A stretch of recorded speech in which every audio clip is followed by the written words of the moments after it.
Hello friend, नमस्कार। मैं उम्मीद आप सभी का स्वागत करता हूं। तो देखिए, जितने भी रेलवे एम्प्लॉय हैं उनकी सभी की मार्च मंथ की सैलरी आ चुकी है और सैलरी स्लिप भी उनकी आ चुकी है। देखिए, होता क्या है कि रेलवे की सैलरी स्लिप पहले आनी चाहिए और सैलरी बाद में आनी चाहिए, लेकिन आपको पता ही है कि रेलवे का मामला यही रहता है, रेल हमेशा लेट होती ही है। तो इसलिए रेलवे की जो सैलरी है वो पहले आ जाती है और रेलवे की जो सैलरी स्लिप है वो बाद में आती है। तो देखिए, इस बार जो हमारी सैलरी स्लिप आई है वो आई है 2 तारीख को, जो सैलरी आई है हमारी वो आई है 1 तारीख को। और इस बार देखिए सैलरी क्यों लेट आई है। देखिए, जो रेलवे की सैलरी अगर महीना 31 का है तो 30 या 31 को सैलरी आ जाती है।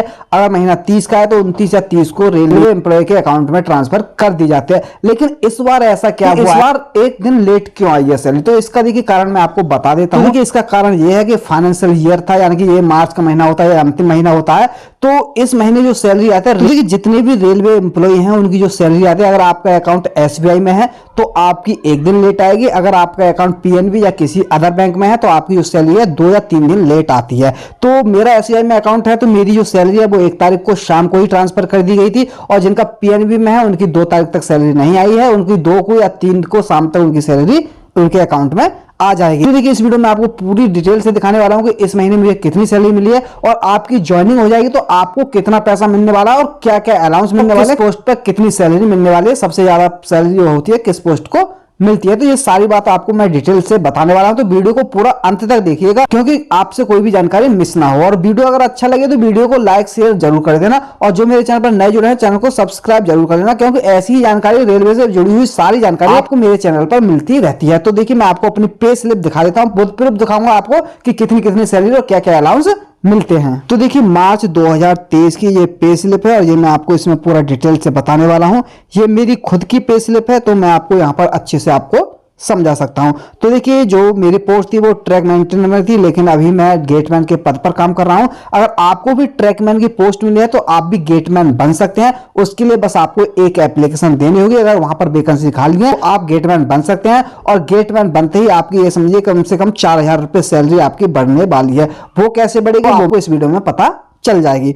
तो देखिए, यहाँ पर आपका पूरा बायोडाटा, यानी कि आप किस डिपार्टमेंट में हैं, आपकी ज्वाइनिंग कब हुई, आप रिटायरमेंट कब होंगे, आपकी लीव कितनी बची हुई है, पैन कार्ड, खाता संख्या, बैंक, यानी सब कुछ यहाँ पर आपका पूरा बायोडाटा पे स्लिप के अंदर होता है। तो यहां पर देखिए, आप देख सकते हैं यहाँ कार्य दिवस है 31 कार्य दिवस, यानी कि जो मार्च का महीना 31 दिन का था, यहाँ कार्य दिवस 31 दे दिए। उसके बाद में देखिए सकल वेतन यहाँ पर दिया हुआ है 33,928 रुपए, ये हमारा ग्रॉस पे सैलरी बनी हुई है। देखिए, इस महीने सैलरी है वो कम आई है मेरी। अगर आप पिछली बार सैलरी स्लिप देखेंगे तो उसमें ज्यादा थी, इस बार कम आई है। और इस बार कम क्यों है, क्योंकि अंतिम महीना था फाइनेंस का। तो यहाँ पर क्या होता है कि आपकी जो होती है, जो नाइट वगैरह होती है वो लगकर नहीं आती है। तो देखिए, यहाँ पर मेरी नाइट लगकर नहीं आई है, तो मेरी नाइट जो होती है लगभग 2700 से 2800 रुपए तक की मेरी नाइट बन जाते हैं एक महीने में। तो इतनी सैलरी मेरी इस महीने में कम आई है। और जो 4% जो डीए बढ़ा है, जो 38 से 42% हुआ है, वो भी इस बार इन्होंने नहीं जोड़ा है। तो वो 4% भी इसमें जुड़ करके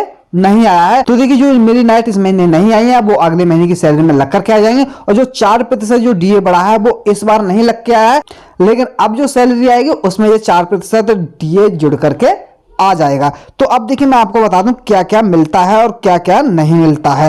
तो देखिए, आप देख सकते हैं कि जो ट्रैकमैन में आप भर्ती होते हैं, आपको सबसे ज्यादा, यानी कि जितनी भी पोस्ट है सबसे ज्यादा सैलरी जो बनती है वो ट्रैकमैन की ही बनती है, अगर टीए को छोड़ दिया जाए तो। क्योंकि किसी किसी पोस्ट में टीए ज्यादा बन जाता है, लेकिन जो नॉर्मली सैलरी बनती है वो सबसे ज्यादा ट्रैकमैन की ही बनती है, इससे ज्यादा किसी की भी सैलरी नहीं बनती है। हालांकि जो टीआईडी वगैरह में होते हैं वो अपना टीए बना करके सैलरी को 40,000 तक पहुंचा लेते हैं, लेकिन अगर आप नॉर्मली करेंगे, अगर उनका टीए नहीं बनेगा तो सैलरी आपकी ज्यादा रहेगी ट्रैकमैन वालों की। अब देखिए, मैं आपको बता दूं, जो बेसिक सैलरी है मेरी, जो बेसिक है मेरी 19,700 है, क्योंकि 3 बार इंक्रीमेंट लग चुका है। तो मेरी बेसिक सैलरी बढ़कर 19,700 हो गई है। और जो आपकी बेसिक होगी वो होगी स्टार्टिंग से 18,000, आपकी बेसिक 18,000 होगी। इसके बाद में देखिए, डियरनेस अलाउंस, यानी जो डीए है अभी 38% के रेट हैं 7486, ये भी बढ़ जाएंगे, ये हो जाएगा 42%। यहाँ पर भी मेरे 8,000 से ऊपर रुपए हो जाएंगे। इसके बाद में देखिए, हाउस रेंट अलाउंस जो मिलता है अभी 1800 रुपए मिल रहा है मुझे, लेकिन ये डिपेंड करता है सिटी में, यानी कि आपको किस तरह की सिटी में जॉब मिली है। अगर आप नॉर्मली हैं, आप यानी कि जैसे लोकल स्टेशन पर आपकी पोस्टिंग है, कोई अच्छा सिटी नहीं है, तो वहां पर आपको 1800 रुपए मिलेंगे, क्योंकि इसको 3 ग्रेड में रखा है कि ए बी सी में डिवाइड किया गया है। यानी कि आप लोकल में है तो आपको 1800 रुपए हाउस रेंट अलाउंस मिलेगा। अगर आप लोकल से थोड़ा अच्छे में है, मीडियम में है, तो आपको 3600 रुपए मिलते हैं। अगर आप अच्छी जैसे आप दिल्ली सिटी है, दिल्ली में अगर आप पोस्टिंग है या दिल्ली डिवीजन में भी है, तो आपको हाउस रेंट के जो मिलेंगे वो 5400 रुपए मिलेंगे। तो आप अगर जैसे दिल्ली में वगैरह में, अगर आप बेंगलोर वगैरह में, अगर आप चंडीगढ़ वगैरह में आपकी पोस्टिंग अगर ऐसे बड़े शहर में हुई है, तो आपको यहां पर 3600 रुपए एक्स्ट्रा मिलेंगे। आपकी सैलरी में 3600 रुपए ये एक्स्ट्रा मिल जाएंगे, तो ऐसे भी आपकी सैलरी और ज्यादा बन सकती है। अब इसके बाद में देखिए, ये हाउस रेंट अलाउंस के बाद में देखिए ट्रांसपोर्ट अलाउंस, यानी कि आपकी यहां पर ड्यूटी लगी होती है तो आपको कुछ दूरी पर भी काम करने जाना पड़ सकता है, तो आपको साइकिल के लिए आपको वहां पर 1200 रुपए के आसपास आपको दिए जाते हैं। अब देखिए, मैं गेटमैन हूं, अगर आप गेटमैन नहीं होंगे तो आपको ये जो स्पेशल पे गेट कीपर का जो मिलता है 1000 रुपए, ये आपको फिर नहीं मिलेगा। अगर आप गेटमैन बन जाएंगे तो ही ये आपको मिलेगा, तो ये मुझे मिलता है। तो इसके बाद में देखिए, ये है हार्डशिप अलाउंस, यानी कि रिस्क एंड हार्डशिप अलाउंस है, ये केवल ट्रैकमैन को मिलता है। ये मिलता है आपको 2700 रुपए,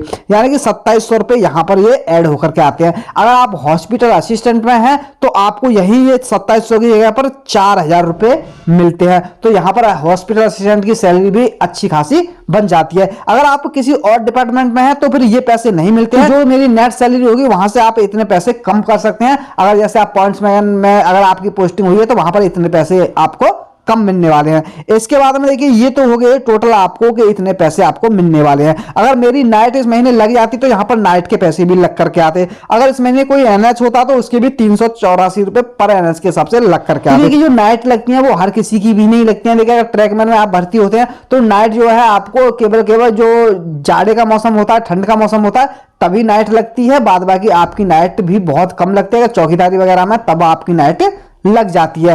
और यहां पर जो मेरी नाइट हर महीने लगती है, क्योंकि मैं गेट पे हूं तो मुझे एक हफ्ते नाइट करनी पड़ती है, एक हफ्ते डे करना पड़ता है, तो मेरी यहां पर नाइट बन जाती है और मेरी 2500 से 3000 रुपए की पर मंथ नाइट बन जाती हैं। इसके बाद में देखिए, कुछ कटौतियां भी होती हैं। 30 रुपए एक कटते हैं और 2719 रुपए एक कटते हैं, तो ये मेरे कटौतियां हो जाती हैं। एनपीएस में ये कट जाते हैं पैसे, तो ये जब आपका एनपीएस अकाउंट ओपन हो जाएगा तो ये पैसे फिर आपके भी कटने लगेंगे। यानी कि एनपीएस में जो पैसे कटते हैं वो आपकी सैलरी के 10% कटते हैं। तो ये मेरी कुल कटौतियां हुई हैं, और ये कटौतियां होने के बाद में जो मेरी नेट सैलरी बनी है, यहाँ पर नेट सैलरी आप देख सकते हैं, जो नेट सैलरी मेरी बनी है 31,179 रुपए मेरी नेट सैलरी बनी है। तो देखिए, इतने रुपए मेरी सैलरी बनी है बिना नाइट की। अब देखिए, जो आपको सैलरी मिलने वाली है वो कितनी मिलने वाली है, यानी कि अब आपकी ज्वाइनिंग होगी, ये समझिए कि अगर आपकी ज्वाइनिंग मई में, जून में कभी भी हो जाती है तो आपको इतना पैसा तो मिलना ही मिलना है। यानी कि आपकी जो बेसिक होगी वो 18,000 होगी। डीए होगा जो आपका 42% मिलेगा, यानी कि जो बेसिक है उसका 42%, यानी कि 7560 रुपए आपको डीए मिलेगा। और एचआरए आपको आप मिनिमम 1800 लगा सकते हैं, किसी का 3600 रुपए भी होगा और किसी का यहाँ पर 5400 रुपए भी हो सकता है, तो वो आप अलग से ऐड कर सकते हैं। यानी कि साइकिल के लिए आपको 1200 रुपए के आसपास मिलेंगे। और आपका जो टीए होगा, अगर आप कहीं अपने स्टेशन से दूसरे स्टेशन जाते हैं काम करने, तो वो पर डे 500 रुपए के हिसाब से अलग से मिलता है। अगर आप किसी महीने में 10 दिन भी जाते हैं तो 10 दिन के आपको 5000 रुपए वो अलग से बन जाते हैं। और जो एनएच होता है, एनएच के आपको 384 रुपए मिलते हैं। और ये हार्डशिप अलाउंस है, ये केवल ट्रैकमैन को मिलता है। और जो ट्रैकमैन में ना हो वो अपने 2700 रुपए इसमें सैलरी में से कम कर सकते हैं, उनको उतनी सैलरी मिलने वाली है। टोटल ये देखिए, टोटल जो सैलरी आपको मिलने वाली है 31,260 रुपए आपकी सैलरी बन रही है। अगर आप 2700 रुपए, जो ट्रैकमैन जिनको पोस्ट नहीं मिला है वो 2700 रुपए यहां पर कम कर सकते हैं।